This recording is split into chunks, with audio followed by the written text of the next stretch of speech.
Solving absolute value equations. This is a continuation of our Chapter 3 notes. So we're solving equations that contain an absolute value. The steps are as follows. Number one, you need to isolate the absolute value, which means get the absolute value on one side of the equal sign.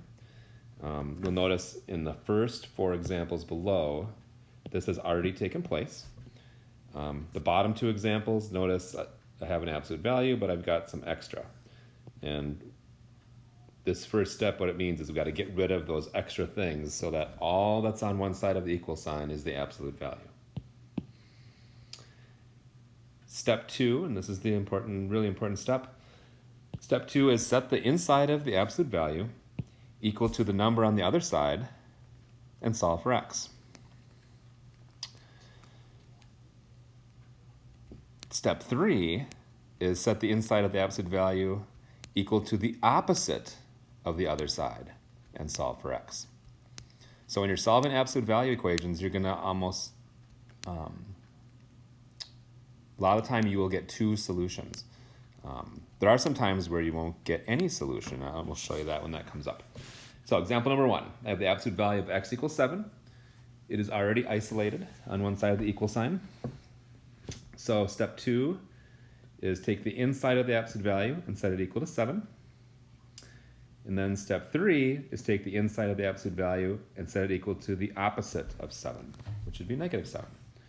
So there's my two answers, two solutions. If you think about it, if you plugged in a 7 in absolute value, you get 7. And if you plug in a negative 7 in absolute value, you get 7. So that's why there's two solutions to this, because I'm not sure what x was. Was it 7 or negative 7? The second example, there's a little, this is the kind of a trick question. The absolute value of x could never equal a negative number, right? Because every time we take the absolute value, we get a positive answer. So this one is no solution. On those, there's nothing I could plug in for x that would get me a negative 9 as the answer, okay? The third example, notice I have the absolute value is already isolated, 2x minus 3 equals 11. These are a little bit more work, because on step two, we take the inside of the absolute value and set it equal to 11. And we take the inside of the absolute value in step three and set it equal to negative 11. Because again, I don't know what was in that absolute value symbol. It could have been positive 11, which would give me 11, or it could have been negative 11, which would also give me 11. So I need to solve both of these equations. So I'd add 3 to both sides on this one. I'd get 2x is 14.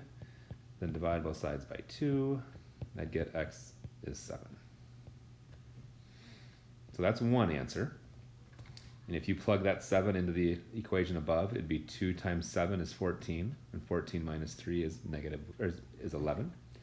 And the absolute value of 11 would be 11. The other equation, again, I'll add 3 to both sides. But this time, negative 11 plus 3 is negative 8.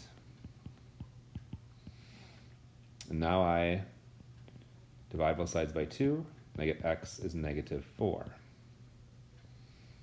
So if I plug negative 4 into that equation above, I get 2 times negative 4, which is negative 8, minus 3 is negative 11, but the absolute value of a negative number is positive, so it'd be positive 11.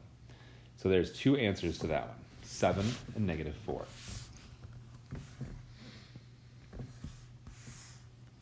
For the third example, I bet you noticed I have an absolute value equal to a negative number. That's impossible, so we would say that's no solution. Okay? You can't solve that question. An absolute value can't be a negative number. It's always positive.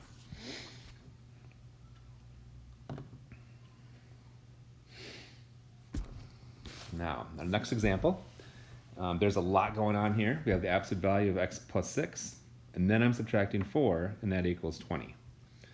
Well, step one in our instructions is to isolate the absolute value. Well, this is one of those times where we have to do that.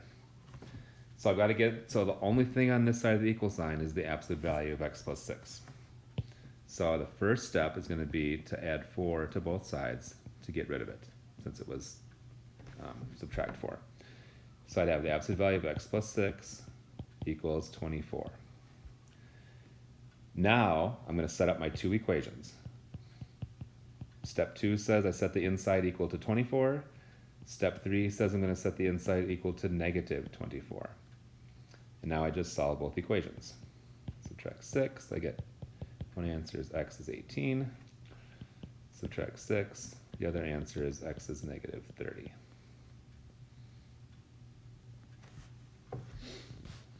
Okay. So on this one, I had to isolate the absolute value first.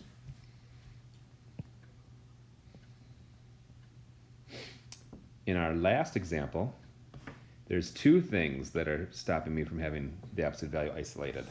There's the minus 6 and there's the multiplying by 2. So I have to get rid of both of those first to isolate the absolute value.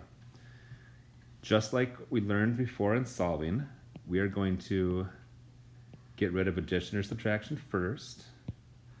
So the first thing I'll do is add 6 to both sides. So I get 2 times the absolute value of x plus 4 equals positive 6. Then I got to get rid of multiplying by 2, which to do that you divide by 2. So 6 divided by 2 is 3. And now I have isolated the absolute value. So I set up my two equations.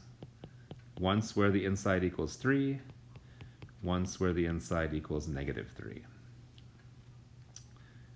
To solve this side, I would subtract 4 from both sides. I get negative 1 as one answer. I subtract 4 from this side, I get negative 7. So I end up with two answers. As you go through the homework, refer to these notes if you need to. And remember, there's basically only 3 steps. Isolate the absolute value, set the stuff inside the absolute value equal to the number on the other side, and set the absolute value, or the inside of the absolute value equal to the opposite of the other side, and solve for x. And anytime we have an absolute value equation that equals a negative number, that is impossible, so we say no solution.